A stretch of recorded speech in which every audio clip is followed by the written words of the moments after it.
அஸ்ஸலாமு அலைக்கும் வரஹ்மத்துல்லாஹி வபரகாத்துஹு. அன்பார்ந்த சகோதர சகோதரிகளே, குர்ஆன் காலேஜுடைய கிளாஸினுடைய 2வது நாளினுடைய பாடத்திட்டத்தின் என்னுடைய புரிதலை உங்களுடன் பகிர்ந்து கொள்ள விரும்புகிறேன். 2வது பாடத்திட்டத்தில் நமக்கு எடுக்கப்பட்ட தலைப்பு குர்ஆன் யாருக்கு பயன் தரும் என்று. உண்மையிலேயே குர்ஆன் முஸ்லிம்களாகிய உள்ள அனைவருக்கும் பயன் தருகிறதா என்றால் கண்டிப்பாக இல்லை என்றே சொல்லலாம். அதை வெளிப்படையாக நாம் அனைவரும் பார்த்து கொண்டுதான் இருக்கிறோம். நிறைய பேர் குர்ஆன் ஆலிமாக இருக்கிறார்கள், குர்ஆன் படித்து இருக்கிறார்கள், குர்ஆனை மொழிபெயர்த்து இருக்கிறார்கள், குர்ஆனை தினம் தினம் வாசிக்கக்கூடியவர் இருக்கிறார்கள், குர்ஆனையே கேட்டுக்கொண்டு வேலை செய்து கொண்டிருப்பார்கள், குர்ஆனையே தன்னுடைய வாழ்க்கையுடன் தொடர்பு இருப்பவர்கள், பயணம் செய்யும் போதும் வேலை செய்யும் போதும் எப்போது வேணாலும் குர்ஆனை வாசித்து கொண்டு கேட்டுக்கொண்டு இருப்பவர்கள் உண்மையாக குர்ஆன் கூறக்கூடிய வாழ்க்கை முறையை வாழ்ந்து கொண்டிருக்கிறார்களா என்றால் இல்லை. ஏனென்றால் அந்த குர்ஆன் நமக்கு பயன் தரவில்லை, பயன் அளிக்கவில்லை என்பதே அதனுடைய அர்த்தமாகும். இதை குறித்து இறைவன் தன் திருமறையிலே கூறுகிறான். குர்ஆன் யாருக்கு பயனளிக்கும் என்று குறிப்பிடும் போது இறைவன் கூறுகிறான். 50வது அத்தியாயம் 37வது வசனத்தில் இறைவன் கூறுகிறான், யாருக்கு உள்ளம் உள்ளதோ அல்லது கவனமாக செவியுறுகிறார்களோ அவருக்குத்தான் இதில் படிப்பினை உள்ளது என்று இறைவன் கூறுகிறான். அதாவது உள்ளம் யாருக்கு உள்ளதோ என்று இறைவன் குறிப்பிடும்போது உள்ளம் அனைவருக்கும் உள்ளது. ஆனால் அந்த உள்ளத்தின்படி அந்த உள்ளத்திலிருந்து நாம் இந்த குர்ஆனை சிந்தித்து அதை உள்ளத்திற்கு உள்வாங்கி அதை முழுமையாக நம் கவனத்திற்கு கொண்டு வந்து அதை பயன்படுத்தி வாழ்க்கையை பயன்படுத்துகிறார்களோ அவர்களுக்கு தான் இந்த குர்ஆன் பயன்படும் என்று இறைவன் கூறுகிறான். ஆக சகோதரர்களே, நாம் இந்த குர்ஆனை இந்த முறையில்தான் குர்ஆனை உள்வாங்க வேண்டும். அதை வெறும் அறிவாக வைத்துக்கொண்டு இருக்காமல் அந்த குர்ஆன் கூறும் கட்டளைகளை நம்முடைய வாழ்க்கையில் செயல்படுத்த வேண்டும் என்று கேட்டுக்கொள்கிறேன். அப்போதுதான் அந்த குர்ஆனானது நம்முடைய இறைவன் நமக்கு கொடுத்த இந்த வேதமானது முழுமையான நமக்கு பயனளிக்கக்கூடிய ஒரு வேதமாக இருக்கும். அதனுடைய நோக்கமும் நிறைவேறும். அதே போல முஹம்மது நபி ஸல்லல்லாஹு அலைஹி வஸல்லம் அவர்களும் சஹாபாக்களும் இந்த குர்ஆனை எப்படி உள்வாங்கி இருந்தார்கள் என்பதற்கு பல எடுத்துக்காட்டுகள் உள்ளன. அதைத் தொடர்ந்து முஹம்மது நபி ஸல்லல்லாஹு அலைஹி வஸல்லம் அவர்கள் இந்த குர்ஆனை ஒரு சஹாபியிடத்திலே ஓதி காட்டுமாறு கேட்கிறார். அப்போது அந்த சஹாபி சொல்கிறார், முஹம்மது நபி ஸல்லல்லாஹு அலைஹி வஸல்லம் அவர்களே, உங்களுக்கு தான் குர்ஆனை அருளப்பட்டு இருக்க நான் எப்படி உங்களுக்கு ஓதி காட்டுவது என்று கேட்கிறார். அதற்கு முஹம்மது நபி ஸல்லல்லாஹு அலைஹி வஸல்லம், இல்லை, நான் மற்றவர்களிடத்திலிருந்து இந்த குர்ஆனை செவி சாய்த்து கேட்க ஆசைப்படுகிறேன் என்று கூறுகிறார். அப்போது அந்த நபி தோழர் அவர்கள் அந்நிசாவுடைய அத்தியாயத்தை ஓத ஆரம்பித்து ஓதிக்கொண்டே இருக்கிறார். அப்போது அந்நிசாவினுடைய 41வது அத்தியாயத்தை அடைந்தவுடன் முஹம்மது நபி ஸல்லல்லாஹு அலைஹி வஸல்லம் அவர்கள் நிறுத்துங்கள் என்று கூறிவிடுகிறார். அந்த அத்தியாயமானது என்ன பேசுகிறது என்றால், முஹம்மதே, ஒவ்வொரு சமுதாயத்திற்கும் சாட்சியை நாம் கொண்டு வந்து இவர்களுக்கு எதிராக உம்மை சாட்சியாக நாம் கொண்டு வரும்போது இவர்களின் நிலைமை எப்படி இருக்கும் என்று அந்த வசனம் பேசுகிறது. இதை கேட்ட முஹம்மது நபி ஸல்லல்லாஹு அலைஹி வஸல்லம் அவர்கள் இந்த வெறும் வசனமாக பார்க்காமல், வெறும் கருத்தாக பார்க்காமல், அதை முழுமையான உள்மனதோடு வாங்கி அதை சிந்தித்து அந்த வசனம் மறுமையினுடைய நிலையை ஞாபகப்படுத்திய காரணத்தினால்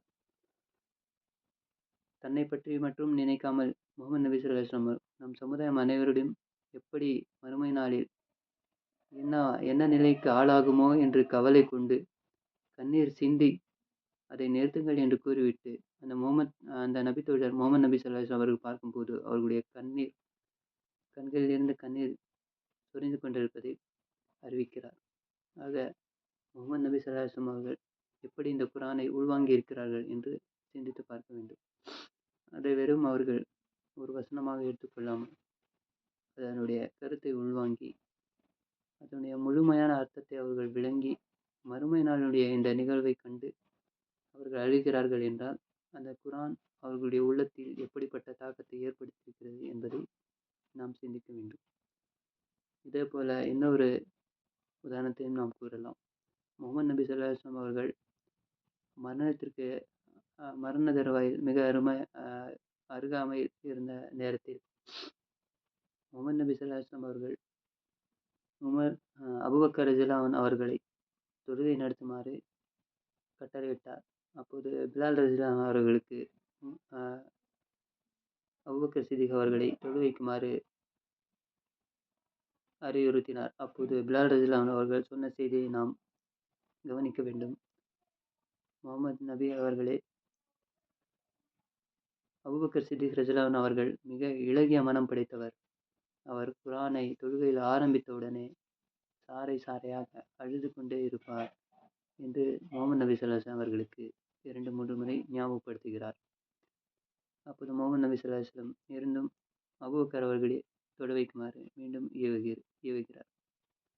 இந்த ஹதீஸிலிருந்து நாம் பெறக்கூடிய பாடம் என்னவென்றால், முகமது நபி ஸல்லல்லாஹு அலைஹி வஸல்லம் போன்றே சஹாபாக்களும் முழுமையாக குர்ஆனை உள்வாங்கி அதனுடைய சாராம்சத்தை வாழ்க்கையில் கடைபிடித்து அதனுடைய கருத்துக்களை உள்வாங்கிய காரணத்தினால்தான் அதனுடைய எச்சரிக்கைகளையும் அதனுடைய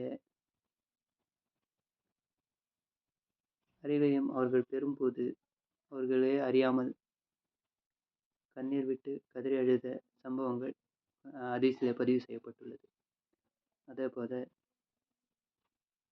இறைவன் இந்த குர்ஆனை யார் முழுமையாக உள்வாங்கிக் கொள்கிறார்களோ அவர்கள் இந்த குர்ஆனை படிக்கும்போது சிலிர்த்துவிடும், அவர்களுடைய தோள்கள் எல்லாம் சிலிர்த்துவிடும் என்று இறைவன் ஒரு அடையாளத்தை கூறுகிறார்.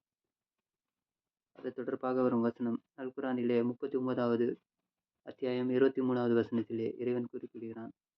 அழகிய செய்தியை அல்லாஹ்வே அருளினான். அது திரும்ப திரும்ப கூறப்பட்டதாகவும் ஒன்றையொன்று ஒத்த வேதமாகவும் உள்ளது. தமது இறைவனை அஞ்சுவோரின் தோள்கள் இதனால் சிலிர்த்து விடுகின்றன. பின்னர் அவர்களின் தோள்களும் உள்ளங்களும் அல்லாஹ்வை நினைப்பதற்காக மென்மையடைகின்றன என்று இறைவன் கூறுகிறான். இந்த வசனத்திலே இறைவன் குறிப்பிடும் போது அழகிய செய்தியை அல்லாஹ் அருளினான், அதாவது குர்ஆனுடைய வசனங்களை இறைவன் குறிப்பிடுகிறான். அது திரும்ப திரும்ப கூறப்படுவதாகவும் ஒன்றையொன்று ஒத்த வேதமாகவும் உள்ளது. தமது இறைவனை அஞ்சுவோரின் தோள்கள் இதனால் சிதைத்து விடுகின்றன என்று குறிப்பிடுகிறான். அதாவது குர்ஆனுடைய சில வசனங்களை நாம் கடந்து செல்லும் போது அதனுடைய கருத்துக்களும் அதனுடைய ஆச்சரியமான உண்மைகளும் நம்மை சிலிர்ப்படைய செய்துவிடும் என்று இறைவன் கூறுகிறான். இது எப்போது சாத்தியமாகும் என்றால், குர்ஆனை வெறும் வசனமாக மேலோட்டமாக மற்ற நூல்களாக படித்துவிட்டு மற்ற புத்தகங்களாக படித்துவிட்டு சென்று கொண்டிருக்கிற இந்த மாதிரி ஒரு உணர்வை நாம் பெற முடியாது. மாறாக குர்ஆனை முழுமையாக உள்ளார்ந்து அதனுடைய கருத்துக்கள் என்ன சொல்ல வருகின்றன என்று நாம் சிந்தித்து பார்க்கும்போது குர்ஆனுடைய பல வசனங்கள் நம்மை மெய்சிலிர்க்க வைத்துவிடும் என்பதைத்தான் இந்த வசனம் கூறுகிறது. அதே போல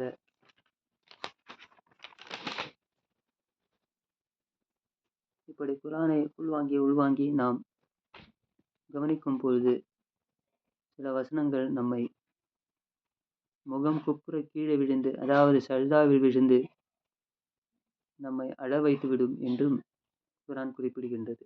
இது தொடர்பாக ஒரு வசனம் அல் குர்ஆன் 17வது அத்தியாயத்திலே 109வது வசனத்திலே இறைவன் கூறுகிறான், அவர்கள் அழுது முகம் குப்புற அவர்கள் விழுகின்றனர், அது அவர்களுக்கு அடக்கத்தை அதிகமாக்குகிறது என்று இறைவன் தன்னுடைய திருமறையில் குறிப்பிடுகிறான். அதாவது அந்த குர்ஆனுடைய எச்சரிக்கைகளையும் அதனுடைய மறுமை நாளுடைய பயத்தையும் இறைவனுடைய பயத்தையும் குர்ஆன் எச்சரிக்கும் போது அவர்கள் அதை படித்து கொண்டு சாதாரணமாக கடந்து சென்று விட மாட்டார்கள். அவர்கள் சஜ்தாவிலே விழுந்து அழுது விடுவார்கள் என்று இறைவன் குறிப்பிடுகிறான்.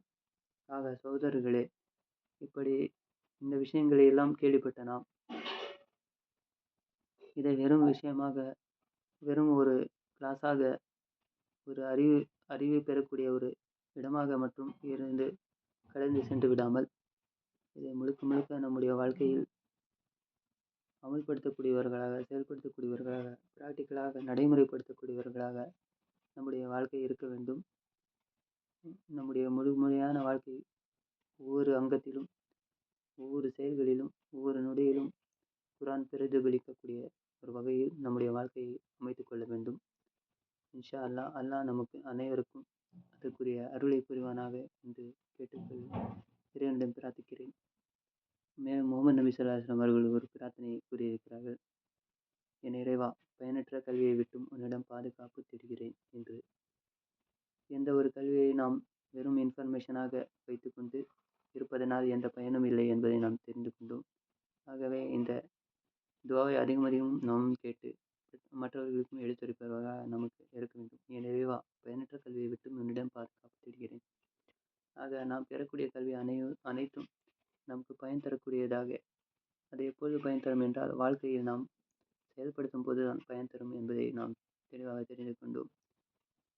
சொல்லக்கூடிய எனக்கும் கேட்கக்கூடிய உங்களுக்கும் இறைவன் அதற்காக முழுமையாக நாம் முழு மனதுடன் உள்ளார்ந்து அதை செயல்படுத்தக்கூடியதாக குரானை நம்முடைய வாழ்க்கையாக மாற்றிவிடக்கூடியவர்களாக குரானாகவே நமது வாழ்க்கை மாறிவிடுவதற்கு இறைவன் நம் அனைவருக்கும் அருள் புரிவானாக என்று கூறி நிறைவு செய்கிறேன். அஸ்ஸலாமு அலைக்கும் வரஹ்மத்துல்லாஹி வபரகாத்துஹு. சுப்ஹானக அல்லாஹும்ம வபிஹம்திக அஷ்ஹது அல்லா இலாஹா இல்லா அன்த அஸ்தக்ஃபிருக வ அத்தூபு இலைக்.